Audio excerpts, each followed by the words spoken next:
तो हेलो दोस्तों, आप लोगों का सभी का स्वागत है हमारे चैनल ग्रीन गोल्ड गार्डन में। और मैं हूं सालिम रजा। यहाँ पर इस गमले में लगा हुआ है जो आप लोग हमारा ये तुलसी का पौधा देख रहे हैं। हमारा ये तुलसी का पौधा बिल्कुल ग्रीन और हेल्थी है, काफ़ी अच्छी तरीके से ये ग्रोथ कर रहा है। हमारे इस तुलसी के पौधे की पत्तियाँ आप लोग देख सकते हैं, किसी तरीके की कोई भी पत्ती खराब नहीं है, बल्कि सारा का सारा बिल्कुल पौधा ग्रीन और हेल्थी है। काफ़ी घना पौधा है और इस गमले में सिर्फ एक ही पौधा है, ऐसा नहीं है कि काफ़ी सारे हमने पौधे लगा रखे हैं, बल्कि सिर्फ एक ही पौधा है। और आप लोग देख सकते हैं मेरे हाथ के हिसाब से कितना बड़ा एरिया इसने घेर रखा है और छोटा सा ही गमला है। और छोटे से ही गमले में ये पौधा बहुत ही बढ़िया तरीके से ग्रोथ कर रहा है। तो दोस्तों, तुलसी का जो पौधा होता है, इस पौधे को हम दो वजह से घर पर लगाते हैं। पहली वजह होती है, तुलसी का पौधा एक पवित्र पौधा होता है, इस वजह से हम इस पौधे को अपने घर पर लगाना पसंद करते हैं। इसके अलावा तुलसी का पौधा एक मेडिसिनल प्लांट है, एक हर्बल प्लांट है। इसकी पत्तियों का इस्तेमाल तमाम तरीके की बीमारियों को दूर करने के लिए किया जाता है। इस वजह से भी हम अपने तुलसी के पौधे को घर पर लगाना पसंद करते हैं। तुलसी के पौधे को आप लोगों ने हेल्थ बेनिफिट के हिसाब से लगा रखा हो या फिर धार्मिक हिसाब से लगा रखा हो, दोनों ही मामले में आप चाहते हैं कि आपका तुलसी का पौधा हमेशा हरा भरा दिखे, हमेशा ग्रीन और हेल्थी रहे। लेकिन कई बार ऐसा नहीं होता है। कुछ ही दिनों के बाद, जैसे कि आप लोग जानते हैं, एक महीने के बाद में सर्दी का मौसम हल्का हल्का स्टार्ट हो जाएगा। और सर्दी के मौसम में क्या होता है कि जिस तरीके से हम लोग पूरे साल अपने तुलसी के पौधे को पानी देते हैं, ठीक वैसे ही हम सर्दी के मौसम में भी तुलसी के पौधे को पानी देते रहते हैं। तो होता यह है कि तुलसी का पौधा सर्दी के मौसम में सूख जाता है, अचानक से मर जाता है। तो इस तरीके की दिक्कत हमारे पौधे के साथ ना हो, हमारा पौधा अचानक से न सूखे। तो इसके लिए आज की इस वीडियो में दोस्तों मैं आपको एक होममेड ऑर्गेनिक इंसेक्टिसाइड और ऑर्गेनिक फर्टिलाइजर के बारे में बताऊंगा, जो कि आपके किचन में ही आपको ये आसानी से मिल जाएगा। इसके इस्तेमाल करने से आपका तुलसी का पौधा सर्दी के मौसम में नहीं सूखेगा। तो अगर आप लोग चाहते हैं कि आपका तुलसी का पौधा सर्दी के मौसम में ना सूखे, तो ये वीडियो आप लोग खास करके पूरी देखें। इसके अलावा अगर आप लोगों ने अभी तक हमारे चैनल को सब्सक्राइब नहीं किया है, तो हमसे जुड़ने के लिए हमारे चैनल को सब्सक्राइब ज़रूर कर लें। वीडियो पसंद आए तो वीडियो को लाइक और शेयर भी कर सकते हैं। तो तुलसी के पौधे के बारे में चलिए आपको शुरू से लास्ट तक बताते हैं कि तुलसी के पौधे की देखभाल सर्दी के मौसम में किस तरीके से करनी है। फिलहाल तो गर्मी है, लेकिन एक महीने के बाद काफ़ी तेज सर्दी हो जाएगी। तो अभी से ही अगर आप लोग देखभाल करेंगे तो आपका तुलसी का पौधा सर्दी के मौसम में फिट फाट रह सकता है। तो सबसे ज़्यादा जो जरूरी बात है ये है, जैसे कि आप लोग ये वाली मंजरी देख रहे हैं, इस तरीके की जो भी मंजरी, जो भी फूल आते हैं, वैसे तो आप लोग पूरे साल इनको कट करते रहें, हटाते रहें। इससे आपका तुलसी का पौधा ग्रोथ करता रहेगा, हरा भरा दिखेगा। लेकिन एक बार अगर आप लोग जैसे गर्मी के मौसम में या बरसात के मौसम में इनको कट नहीं भी करते हैं, तब इतनी बड़ी दिक्कत नहीं है। लेकिन सर्दियाँ आने से पहले पहले आप लोग इनको ज़रूर कट कर दें, अगर आप लोग अपने तुलसी के पौधे को सर्दी के मौसम में सूखने से बचाना चाहते हैं। तो इस तरीके से आप लोग तुलसी के पौधे की जितनी भी ये मंजरी है, इसको हटा दें। इससे आपका तुलसी का पौधा जो है सूखने से बच जाएगा। तुलसी के पौधे पर ये जो मंजरी होती है, ऐसा मान लीजिए कि आपके तुलसी के पौधे के लिए ये सुखाने का काम करती है। क्योंकि जब आपके तुलसी के पौधे की जब मंजरी इस तरीके से काफ़ी ज़्यादा बन जाती है, तो आपका तुलसी का जो पौधा है वो डोरमेंसी में बहुत तेज़ी से जाता है, यानी कि बहुत तेज़ी से पतझड़ करेगा। क्योंकि उसके अंदर ताकत तो रहती नहीं है, सारी की सारी जो ये ताकत है ये फूल बनाने में लगा देता है। और फूल जब बीज में कन्वर्ट होते हैं ना, तो काफ़ी ज़्यादा इस पौधे की एनर्जी खर्च हो जाती है। इससे आपका तुलसी का पौधा ख़राब हो जाता है। तो तुलसी के पौधे की एनर्जी को बचाए रखने के लिए, ताकत को बचाए रखने के लिए, इस तरीके की जो भी मंजरी होती है, इसको आप लोग सर्दी से पहले पहले काटना स्टार्ट कर दें। अगर आप लोग इस तरीके की मंजरी को अभी कट नहीं करेंगे, तो कुछ ही दिनों में फूल ये फल में यानी कि बीज में कन्वर्ट हो जाएंगे और धीरे धीरे ये बीज जो है पक जाएंगे। और फिर तुलसी के पौधे को लगेगा कि यार मैंने बीज भी बना दिए, यानी कि मैंने अपनी जो आने वाली जनरेशन है, जो आने वाली पीढ़ी है, उसको बढ़ा लिया है बीज बना करके। और फिर उसके बाद में वो अपनी ग्रोथ पे ध्यान नहीं देता है। तो इस वजह से आपका तुलसी का जो पौधा है वो सूखना स्टार्ट हो जाता है। तो इस तरीके से जितने भी ये मंजरी है, मैं इसको लगभग सभी को हटा लेता हूँ। और इसके अलावा एक बात का ये ध्यान रखना है, जिस तरीके से हम दूसरे मौसम में तुलसी के पौधे को भर भर के पानी देते रहते हैं, तो दूसरे मौसम में, गर्म मौसम या फिर बरसात के मौसम में होता ही है कि तुलसी के पौधे को कोई खास नुकसान नहीं पहुंचता है। लेकिन जैसे ही सर्दियां आती हैं, तो सर्दी के मौसम में तुलसी के पौधे की मिट्टी में नमी जो है वो काफ़ी ज़्यादा बढ़ जाती है। और नमी जब ज़्यादा हो जाती है, खुश्क हवाएं या गर्म हवाएं नहीं चलती हैं, जिससे जो सॉइल है वो काफ़ी समय तक ड्राई रहती है, मतलब गीली रहती है। तो इससे ये होता है कि आपका तुलसी के पौधे की मिट्टी में फंगस लग जाता है ओवर वाटरिंग की वजह से। और ओवर वाटरिंग की वजह से जब फंगस लग जाता है, तब भी आपका तुलसी का पौधा सूखने लगता है।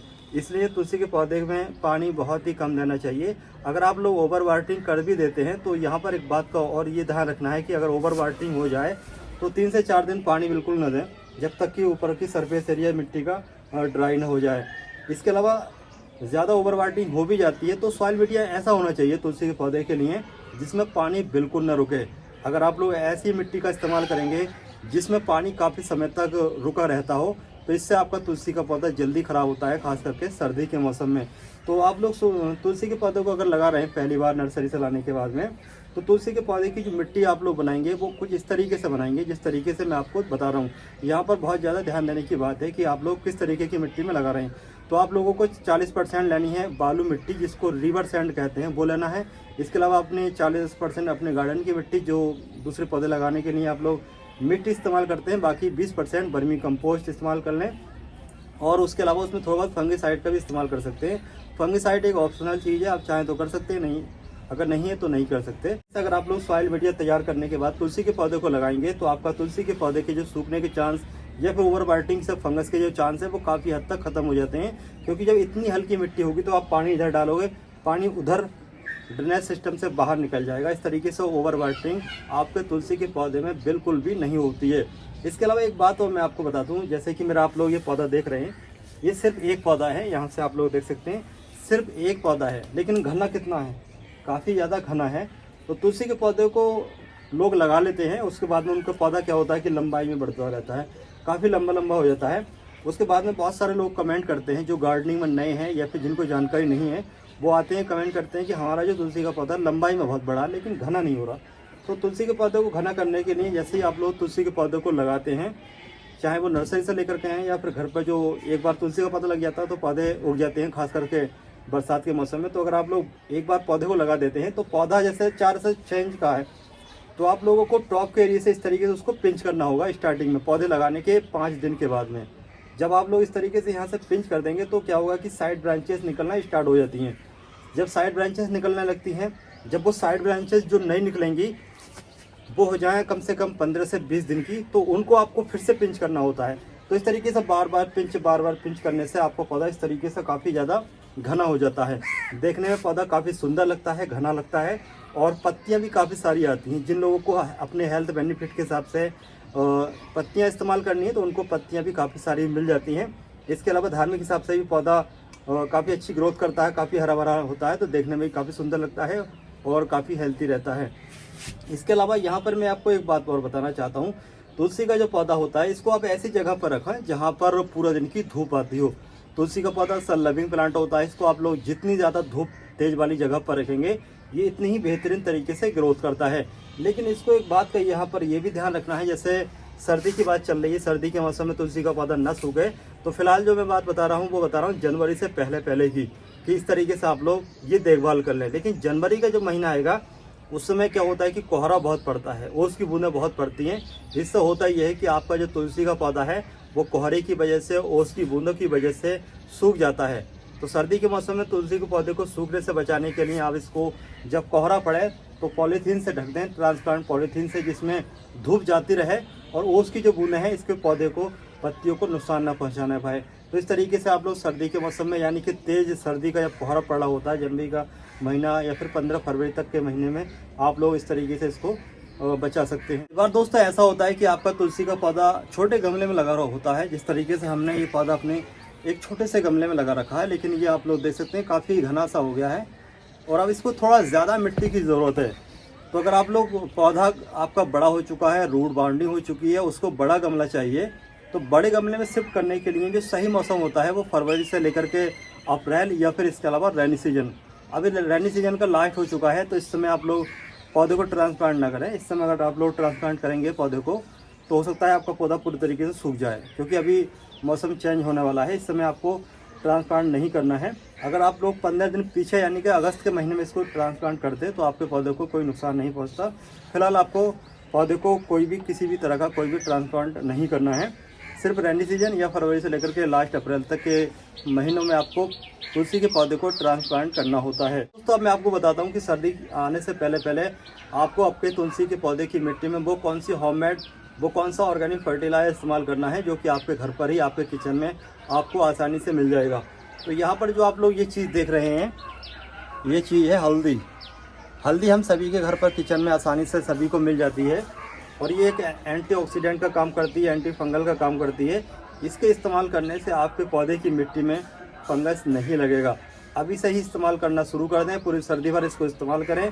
आपके पौधे की मिट्टी में यकीन मानिए फंगस पैदा ही नहीं होगा और आपका पौधा जड़ की तरफ से बिल्कुल भी नहीं गलेगा, बिल्कुल भी नहीं सूखेगा। तो चलिए इसको इस्तेमाल कैसे करते हैं वो तरीका आप लोगों को बता देते हैं। पौधे की मिट्टी में इस फर्टिलाइजर को इस्तेमाल कर लेते हैं।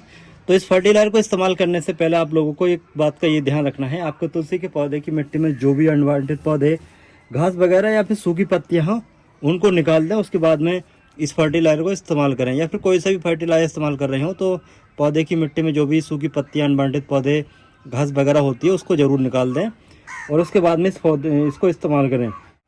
तो इस गमले में लगे हुए हमारे इस पौधे की मिट्टी में किसी भी तरह की कोई भी अनवांटेड घास, सूखी पत्तियाँ या बीमार पत्ती कुछ भी नहीं है, तो हम इसको डायरेक्टली इसको इस्तेमाल कर लेते हैं।